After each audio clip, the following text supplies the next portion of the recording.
Here we are unmuting. Recording.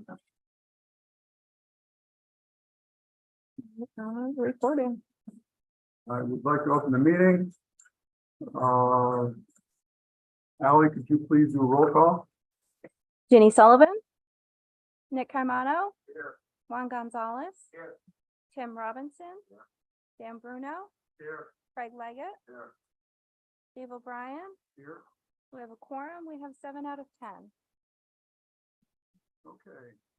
I need a motion for approval of minutes as mailed for June 20th, 2023. Moved by Nick, second by Juan. Any omissions or corrections? All in favor? Aye. Carried. Next, treasurer, your accounts payable. Yes, you have in front of you the accounts payable report. There's a few modifications to it. One, we have to pull the check for the Cheryl Morris Baker first, that is incorrect, so we'll be correcting that and getting it signed. Just tell me, I'll come over now. Sounds good. CBRE upstate was not included as part of the checks to be signed, so that one's going to be signed at a later date. And then the only other notation here is Michigan Miller's Insurance. It was a prepaid item, should have an asterisk. Other than that, if anybody has any questions, we'd be happy to address them here. What was the change to Cheryl Morris? I don't know. The check, it doesn't add up to what's on the agenda, so I have to go back to the office and figure out what's going on. It might just be a typo. I'm not sure. But I would also like to include in the payables, the photographer that's here right now. He can't give us a total until he has a tally of how much time he's actually going to be here. But I also don't want him waiting until the next month's payables to be approved. So I'm wondering if this could be pre-approved so I can pay him as soon as the work has been completed. Well, his quote was for $380 and that's for 2 hours of work. So it would be around there. $380, yes. Yeah. Not Okay. $3.80. Even though That seems. well, how about We got 3 verbal bids on the job. I didn't see them in the notes. all right, so it's 380. We'll include that in the payables. Yeah. Okay.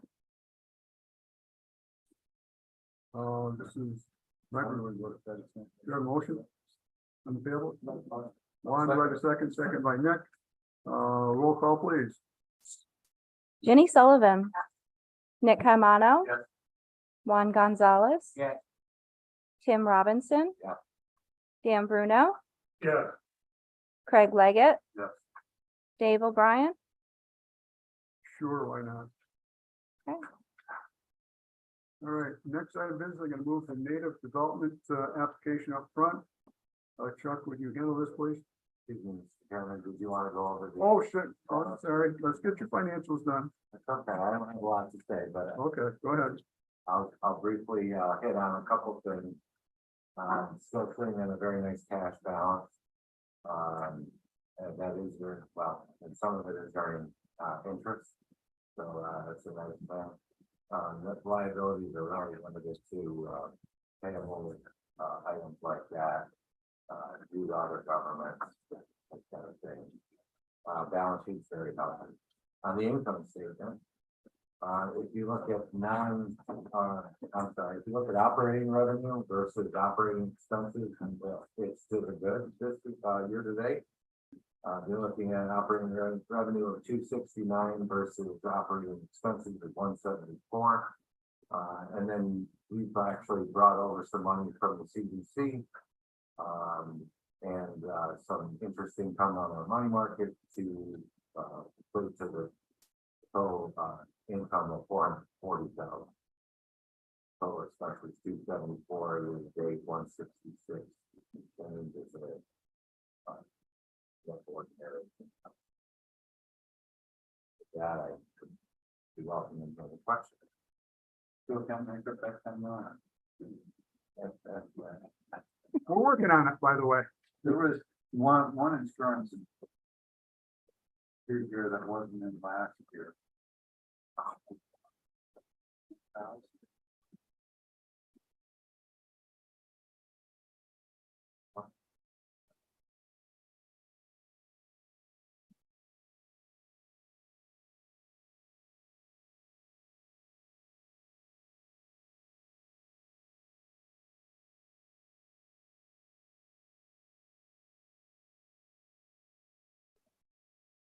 $799 year-to-date, to 10,838. That's the line item you're looking at. Last page of the income statement. Great. Yeah, 3 on the income statement. It's about a $6,000 difference in insurance. I assume that's the picking up of canal side insurance. But I never did have that last. What insurance is that? Is that central insurance? It just says insurance. Oh. It is on the canal side. There's a $6,000 difference. Yeah, We pay that in increments because it's so high annually. so it's a time. Correct. Okay. Thank you. Anybody else have any questions? Need a motion to accept the financial? Motion by Juan, second by Jenny. Any further discussion?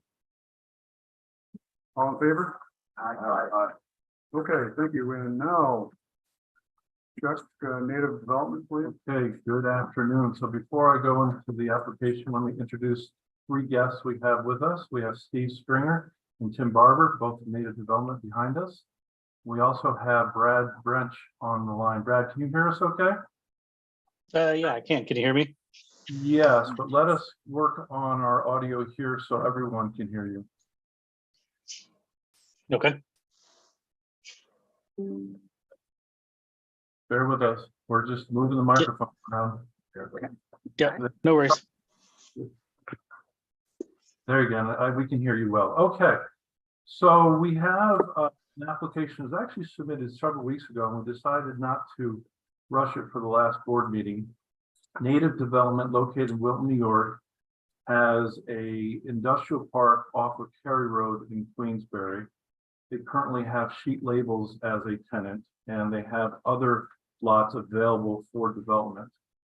They have recruited Specialty Sales out of Fresco, California, into a 10-year agreement to build and lease a 25,000 square foot building.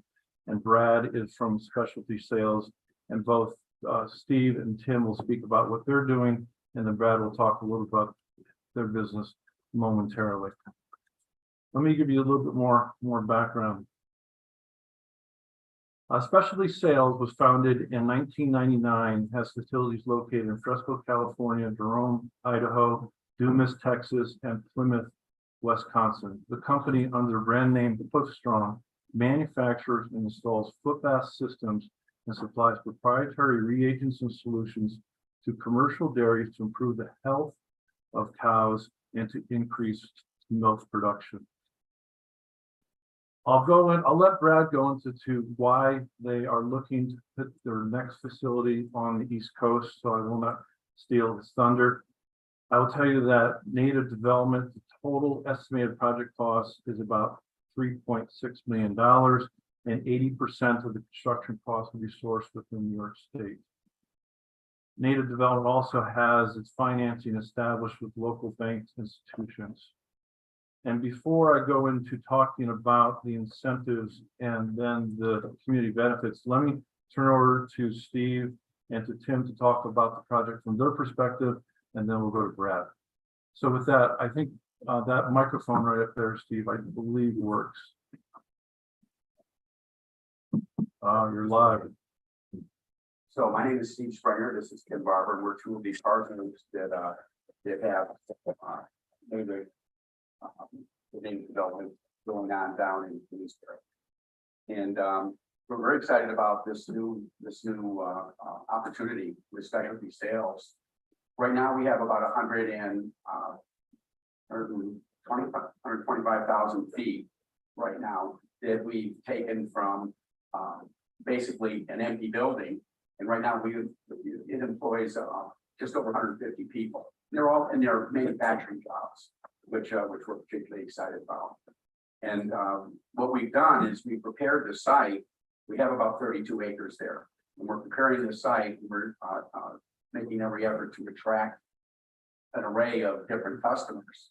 But from our viewpoint, we like manufacturing. We just think it's a better deal for the community. And both Tim and I are from this community. I grew up in Queensbury, Tim grew up in Glens Falls. So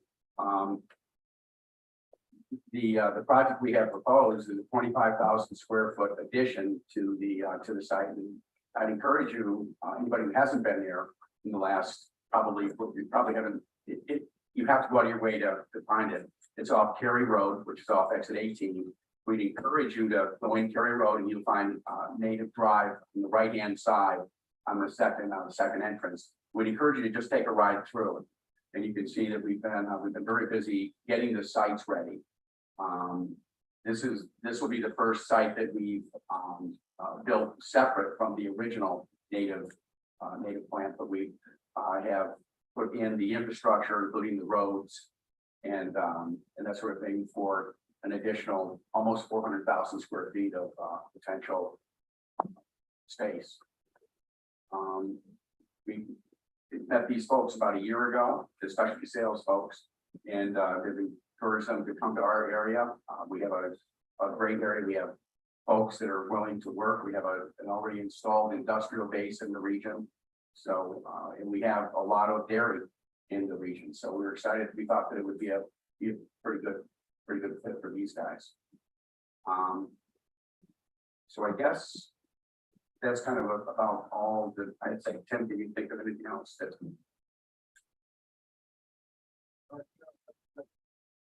Okay, Anybody have any any questions? questions?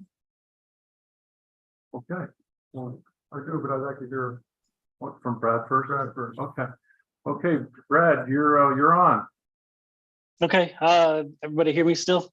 We can. Okay. So yeah, as you kind of started off, the company was founded in 1999 here in Central Valley of California as a specialty chemical company. And we kind of honed in on the dairy industry quite quickly and found a need for products and equipment like we produce here quite quickly. So we produce and design and fabricate our own equipment that's used on the dairy industry. We've got patented chemicals that we use in our equipment. And we provide the equipment to the dairy to service the hoof health of dairy cows. What we found is, and there's university studies that show that, hoof health is a critical component to the livelihood of a dairy, the economic profitability of a dairy, and the longevity and productivity of the dairy cow itself. So it's in the dairy's best industry to focus on hoof health of the cows themselves. So like I said, we build, fabricate, design our own products that go into that. Being a California-based company, we quickly found that there's a lot of other dairy markets out in the U.S. with California being number one, Wisconsin being number two, New York being number three, and we are working our way east across the country. We service about 28% of the dairy cows today walk through one of our systems, with about 52% of the market share in California. And we really have no presence up in the Northeast. So we feel that, our solutions and our equipment will, be an advantage to the dairy industry up there. And we believe it's going to be well received when we start operating up in this region. So we employ chemical operators, truck drivers, fabricators, and sales and service technicians that are out on the road. And we're, looking forward to being home there in Queensbury. And Brad, could you mention a little bit about your raw material supply and perhaps companies in this area who might be supplying your endeavors? Yeah, so we will be, one of our biggest raw material suppliers is going to be Hexion, which is just there across the river in Moreau. So we're going to be picking up products there. Probably, once we get our feet underneath us, quite often, once a day, multiple times a day. There's another large chemical supplier that we are do business with. It's in New Jersey that we're looking forward to taking advantage of that relationship. And then, a lot of what we do on the equipment design fabrication is local valve pipe and fitting companies that'll, help support us in our endeavors, whether it be stainless steel piping or structural steel, poly piping. We buy that all from local vendors. Great, thank you. Any questions for Brad? Yeah, Brad, what is it you actually make? What's the chemical? I'm a dairy farmer. Tell me exactly what you do. So, yeah, He's an expert, be careful. yeah, so the most common that we see out there is a copper sulfate that a lot of dairymen use to help sanitize the foot bath. And our biggest competitor we find in the industry is dairymen who do it themselves. They're buying bag copper sulfate and mixing it with water and putting it in a hoof bath, and the cows kind of walk through it to help sanitize the foot bath and wash any manure or feces off the hooves. We've come in with a proprietary patented chemistry of multiple components that we feel that is more effective than just the copper sulfate itself. Has a lot more activity to it than the copper sulfate. We provide the equipment, we provide the service, we provide the monitoring, we provide the tank filling, and all that we ask in return is the dairyman sign a contract that says that only our chemicals can be used within that system. And we completely take it, the maintenance, the reordering, the service, the worrying about the entire system away. And we handle that 100%. So it's there, it's filled, it's running, it's providing that solution, on every milking or every other milking on whatever schedule the account manager and the dairymen work out. So over the bath or a spray? It's a bath. So what impact does this have to the dairy farm in terms of milk production? It just depends on the dairy itself and its, hygiene standards. We've seen, anywhere from, a 5% to like a 20% increase in milk output. But, it all depends on where they're starting out. Is it what kind of bedding that they're using, what kind of stalls that they're using, how often they're getting their hooves trimmed. Really impacts, the hygiene of the dairy, and how the dairy was designed. I mean, is there, good drainage, or the dairy cows stand in the water all day? Are they on concrete, or, they using sand or wood or husks of hulls? The different regions across the U.S. have kind of different tendencies to use different things that are locally available, and those all impact the hoof health of the cow itself. And Brad, didn't I read somewhere that your retention rate is very high? Yeah. So, we, since the inception of the company, we have a 98% customer retention rate. So, we find that, our solutions are work really well.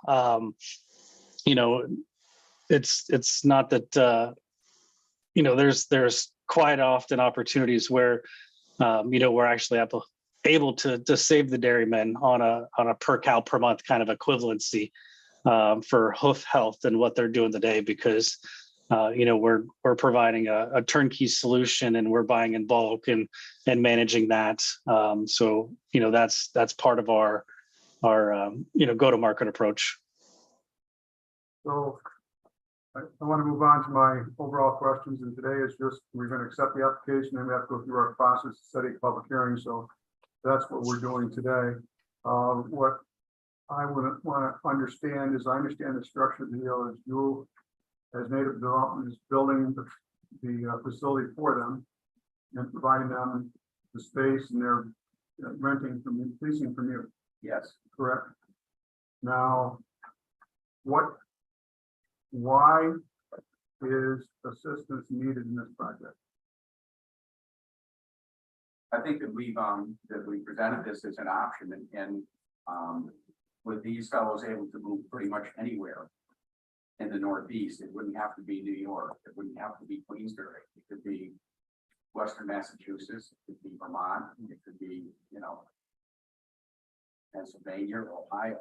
So we think that this offered a pretty good opportunity to keep their costs down for the first 10 years. Because at the end of 10 years, it comes back into full status.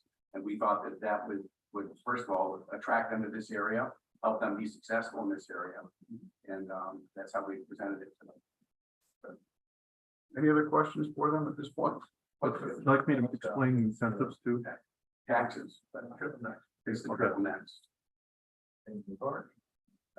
That's, what's it? But it's very significant, number for these guys, as far as helping them reinvest in what we hope to become even larger business. They got a big territory to cover. Yeah, I do. Minor point on the application, but beyond sending Brian to law school real quickly, what are we gonna do about the legal and they have the same lawyer we do? You're represented by John Hoffman. John Lapp. Right. He's not our attorney. Yeah, different law firm. Different law firm. We're okay. Okay. Any other questions? I'd just like to point out that this is not only good for Warren County, but it's nice to have a project that's also good for Washington County. Obviously, they'll benefit. I believe, Brad, you had about 9 or 10 target farms within Washington County. So that's Yes. plus, big plus. So sorry, just wanted- Yeah, regionally, this is a big deal, not just New York, even yeah, regionally, this yeah, they're targeting 450 accounts. So that's a lot of dairy farms. So, I'm funding a resolution covering this. Introducing it and allowing me to set the public hearing at the appropriate time. So I will tell you that I will be recusing myself from this. Congress, this vote, potential conflict of interest. So my family knows that Gary Farm, so I just don't want to get myself involved in it and stuff. You do it right, Brian. Well,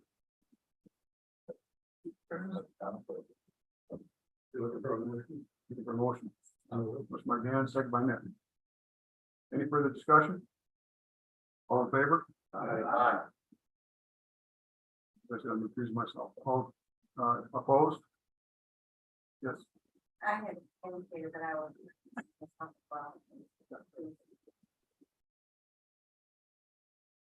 All right, motion carries. Thank you. Gentlemen, we'll be back with you schedule anything else. Thank you. Thank you, Tim. Thanks, Steve. Thank you, Brad. Thank you, gentlemen and ladies. You're welcome. You're welcome to stay, but you don't have to, Brad. Appreciate it. Thank you. Unless we find a break. Next order of business, the outside master plan. Okay. Sir. Thank you, guys. When did you want people to? We Yeah, met you with our bring consultant, last week, July 12th. Okay, hold on a second. The photographer's waiting. So could one person go down there and start? Yep. And we'll catch up. Okay, sorry. No problem. So we met on July 12th. And reviewed, schedule, progress to date, that sort of thing. I will say, I feel we're looking a lot better than we were at our last meeting when I conveyed a number of concerns. I'll just tell you. Here, the field investigation, cultural resources, phase 1B. Telling that the HIPPO aquatic resource, that investigation is complete, geotechnical is complete. Field investigations, all the other stuff is mostly complete. Few miscellaneous items have been picked up. Field investigation corridor assessment is complete, that's a good thing. The sewer flow, the stormwater flow monitoring, the meters were removed on July 10th. And final batch of data came in and we're reviewing that. Wastewater design, basic design, we're doing that, same for the water. So and we have the this environmental assessment, which will go to the village for their review and approval. And then we'll be doing that should be out of here soon. The wetland and stream delineation report completed by the college. So when you look at this schedule, we're in pretty good shape. And I'm confident that things will be in order so that we do not jeopardize any funding in September. And also, if we look at this, I don't know if you saw it, an email came in that we got the determination from DEC, there's a non-JD on acquired resource permits, so Yes. we don't need those. Right. And also, they're doing the site visit for wetland scientists. It was set up today, so. So, as I said, I don't know about this. I feel much better than I did when. And NEPA, looks like people, there are four other is going to be submitted and completed by end of August. We can submit to get our contract signed and start drawing money against $950,000. Okay? So we're moving along with that. We met last week, Dave and I don't know if I'm mentioning that. The individual industrial hemp. Yep. Yeah, potential, actually, potential sale, purchase of this entire site. Pretty good. And I think the key to it is the rail. For this entity to be able to secure rail, and also they would like to purchase additional property that WCC owns, which is north canal site, sizable chunk of land, 300 some odd acres, I believe. No. So all total, this site is over 400 acres between canal side and WCC property. And this company, I don't know how much you want to go into it. No, not any further. So anyway, Nice question. They won't buy the whole thing. so we'll keep it posted. All right. Anything else? Yeah. No, other than the airport, Industrial Park. That's still pending, I guess. Haven't heard from you. No. Nothing. My guess is that they're going to move on. As you, I think we made you aware at the last meeting that ran into some problems with the Army Corps as far as the wetland was concerned. That's pretty much what the box. You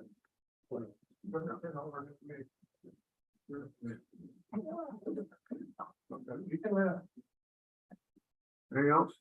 that's it. Thank you. Okay. Chuck? The next topic is with canal side is the East Street fence relocation. This is an alternative entrance into site. It will be needed for perhaps temporary access when the bridge work is done in 2 to 3 years. So part of our original agreement with Canal Corp, the owner of this fence, was for us to relocate the fence to enable alternative access to the canal side, but to make sure that the pier itself would be secure and there'd be no trespassing. We've gone through a couple iterations with the design. And we have now, we have bid this out. We have a low bid that will work well for us. We are looking to do a minor modification that will be, working with the fence company now. As you may recall, we already have board authorization for the project up to $19,400. The quote, anyway, so I won't go into too much detail, but we're working through this minor engineering modification and hope to award the contract in August to be completed this fall, be done before the winter. So, and this, go ahead. So this is 19.4 for the new fence and the sliding gate. We went back to relocation, as CalCorp said, they're saying 14.4, 14.2. 14.2 for just relocation of it and putting in the stuff for a sliding gate. However, based on the snail's pace that CalCorp works, and also we're going to need that done for when the bridge is replaced.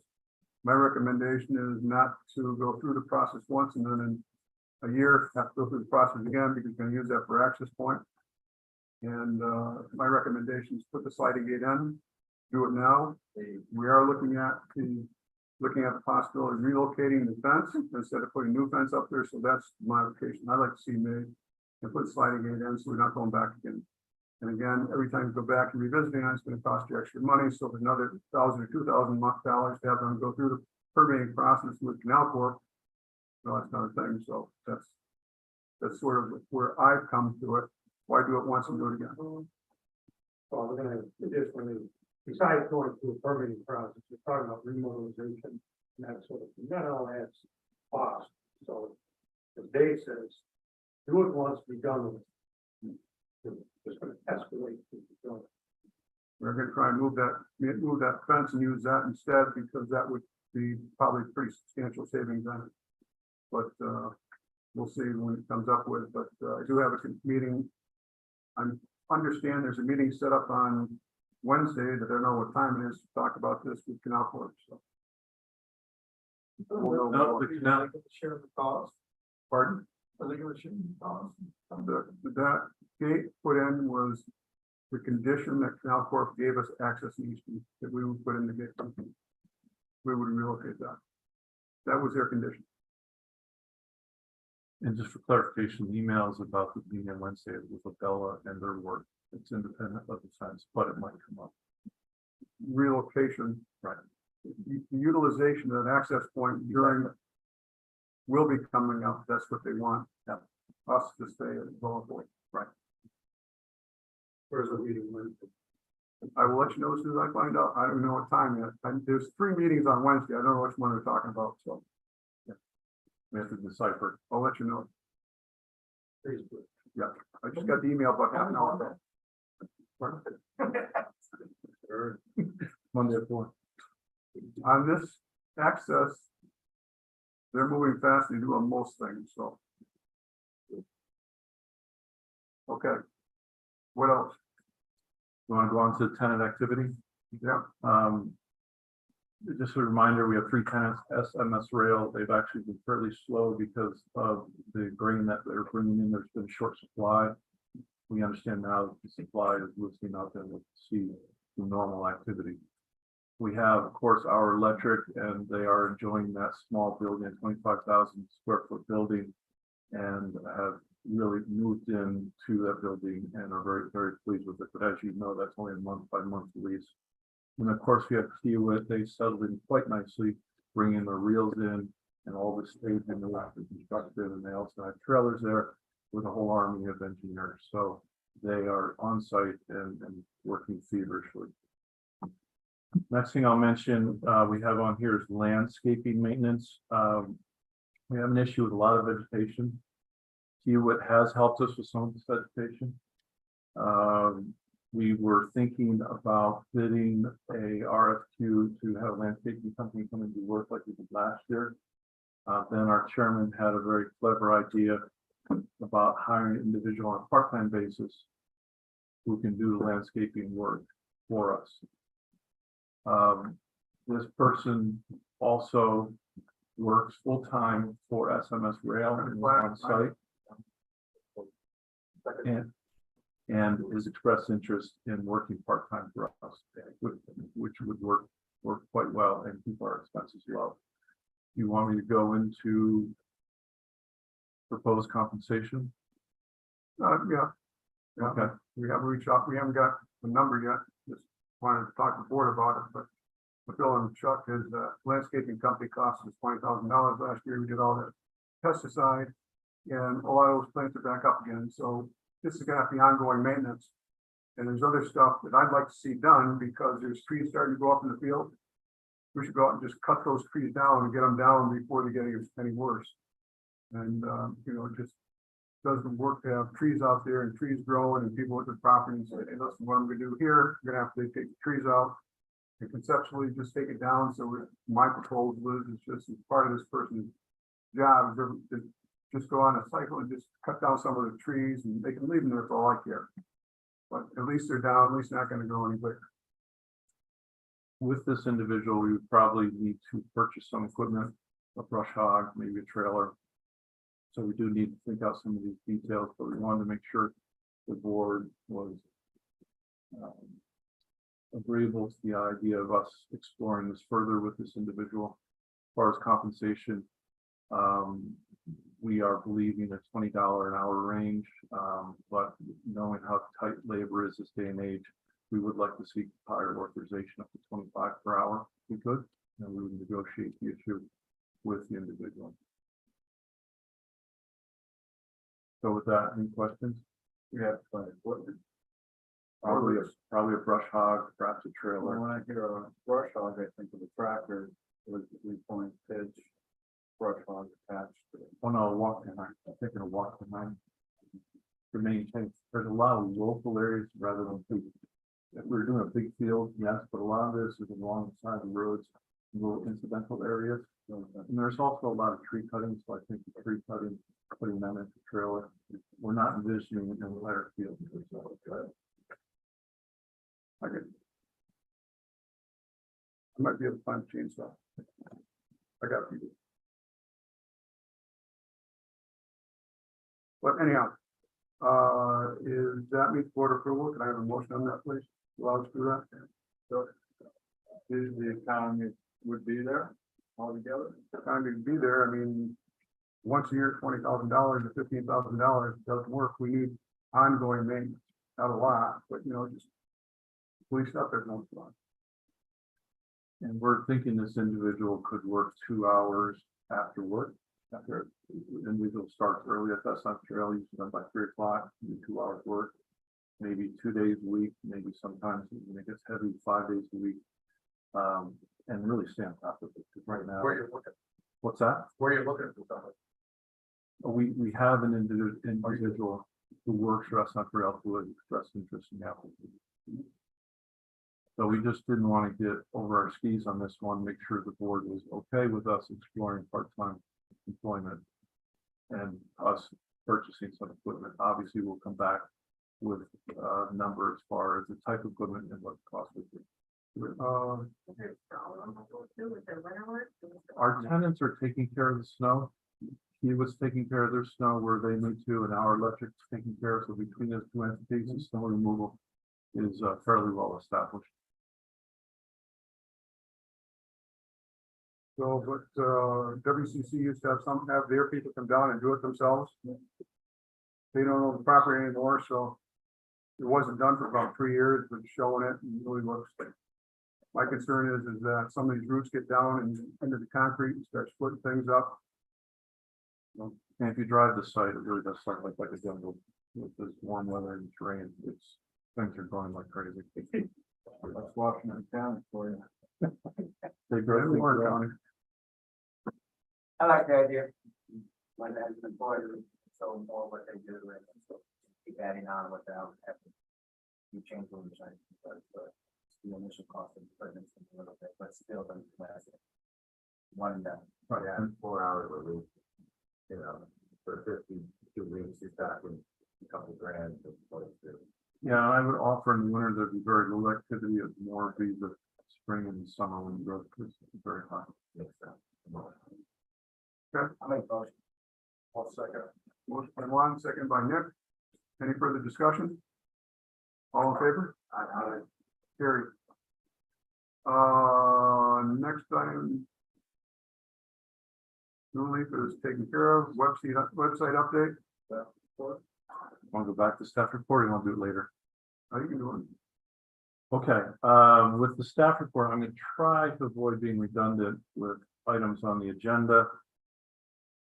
I'll start, as you know, I usually report out what happened between now and last board meeting. So back on June 21st, we did have our cybersecurity review meeting with Orbit Fire, Dave, Ally, and I, and we're doing training. We're doing awareness training, phishing training, internet protection, and cloud protection. So those are the themes that we are following, and they, Orbit Fire, have commented that in our awareness training, they send you a test and you have to do the test, and they look at your performance, and the three of us have 100% performance. So somehow we know what we're doing. If you fail the test, you get 40 more chances to get it right. Then, of course, we have the bi-weekly meetings with Bella. We've already talked about that. On June 22nd, I attended the Adirondack Region Chamber or Commerce Chamber Board for their board meeting to present about the IDA and what we do. I have a presentation called Promoting Local Investment that was very well received. We're highlighting our incentive programs, our tax exempt bonds, and our industrial parks. There were several questions and actually a few follow-up meetings from that particular presentation. Then on the same day, Ron and I attended the Double H Ranch event. Thank you for inviting me to be your guest, where we golfed horribly, but thank God Juan had a few ringers, and we did meet a lot of local business people, so it was a very worthwhile endeavor. Yeah, nor was I. It was, yeah. It didn't embarrass me. No, I could never embarrass anybody with golf. I just embarrassed myself. That's fine. Then the next day I met with a marina owner who is interested in our incentives, actually has done some investment and commented, I wish I knew what you guys did 3 years ago. So another case of just getting our message out there and recruiting some new clients, and they are very eager to work with us, but it's probably at least a year away before we'll see their application. Then also on that day, I had lunch with community bank representatives who I learned obviously know what the IDA does and has some clients that might be interested in IDA incentives, but also learned that they could be interested in some of the tax exempt financing that we do. And we do have a potential client right now who might be interested. So we are trying to make the right connections to see if there is something there that makes sense for all the entities involved. Then on the 28th, we had a call with National Grid to understand a little bit better with the electricity and gas services into the airport industrial park. We do have a new party interested in the site, and they had some technical questions, so National Grid is helping us with that. We then had a meeting on the 29th with Black Dog website development. Now I'll dovetail a little bit that because that is on our agenda. We are about 90% complete with the new website. We have just gotten the new pages that we're going through, and Dave and Ally and I have picked a few minor corrections, but for the most part, it's in good shape. We are continuing to populate a little bit more information, and then we'll need to go through a training session. So we're hoping we can do all this over the next few weeks and launch by the end of August. Anything to add, Dave and Ally, as far as where we are with the website? Okay. Then on June 30th, met with another cannabis business. We actually have about 4 or 5 different cannabis businesses that are talking with us. This project is in Queensbury. It's still in its infancy, so I won't go into a lot of detail. Then on July 10th, CBRE and us toured a party interested in Canal Side. We talked about that a little bit earlier, so we will see how that unfolds. And then finally, we've just recently been contacted by yet another marina that is interested in space for boat storage and has expressed interest in the airport industrial park, perhaps even Canal Side. And we've given them information so they can do their due diligence. More to come on that. So with that, that's my staff report. Before I ask for any questions, as far as projects in our pipeline, right now we have 3 active applications. We just heard one today, and we have another 2 applications which are actively being worked on. As far as when we will see those applications, it is uncertain. We also have 7 what I call pending applications. Applicants are interested, but they're either going through some regulatory work or they're dealing with potential tenants before they are able to finalize their application. And the timing is uncertain on some of these projects. We have another 13 that are what I call an exploratory mode. They're trying to figure out what they want to do and how the IDA can fit. Some of these projects will not happen, but there are 13 different entities that are exploring IDA incentives. Then we have 8 that are inactive, and we have 11 that have decided no further action. So with that, any questions with my staff report? Nick? Like going back to the first thing, what are our relationships with economic development now? We're in good shape and working together. Yeah, we are. Matter of fact, the applicant Native Development was referred to us by Warren County EDC. That's good. Yes, so there is a good working relationship. What about Runs Falls idea? Less with them just because we cover different territories, but we do have a good working relationship as demonstrated in the past. And I will point out that just today I got a call about an applicant in Port Edward that heard about us through Laura Oswald. So she referred us. So we are working together with these other groups.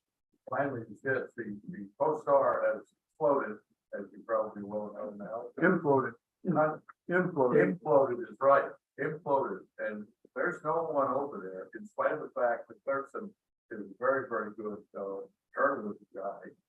He's taking it to order a strong lead. There's no one over in that paper now that knows anything, they're always as bad. They don't know anything about us. You might want to knock on the door and say, how are you? But we're gonna have a story in there, and they're gonna screw it up, I can guarantee it. We'll work on that. We do have a good working relationship with Steve in the prior position, so we will. You do? We do. Good. Yeah, anything else? Next item is MOU for the bridge. To remind people's mind is that Washington County with the replacement of the bridge is going to do all the work for the administration of the project. They're going to cash flow the project. And we will be responsible from this under as part of the deal is to turn the bridge over to that maybe bridge over to them at the end in compensation for them taking the lead on all this and doing the work. The MOU was sent up here. The only change that's been since before is that they're asking that the admin costs be tracked so that the county Washington County doesn't lose any money. We don't sell it can. The temporary bridge right now is appraised about $275,000. In 2 years when it's done, it should be at least $100,000. As Deb Donahue says, if I use even half that, I will ask for 300% raise, because it's certainly not gonna take me that much time and effort and money to do that, so it is there. That was the only thing, so. I would entertain a motion, allow me to sign the MOU to move forward the project. Moved by Dan, do I have a second? Mark? Any questions? And we have 5% stake in that. We have a 5% stake in that. That $100,000 as part of the MOU will be put up. Bonds with Washington County. Would be down from there, so that's part of it. That's part of it. And we knew we were gonna owe the 5% anyway. And then the rest of the road is county road? No, No. and the Fort Edward piece, Fort Edward town owns the road. Speculation will happen when this bridge is finished, what's gonna happen to the rest of the road. But as part of it, we'll work on that. So will the bridge be county bridge? Or IDA bridge? Yeah, county bridge. County bridge. County said they take the bridge over when it's replaced. Once this is no maintenance stops. And that new bridge should be good for 50, 60 years.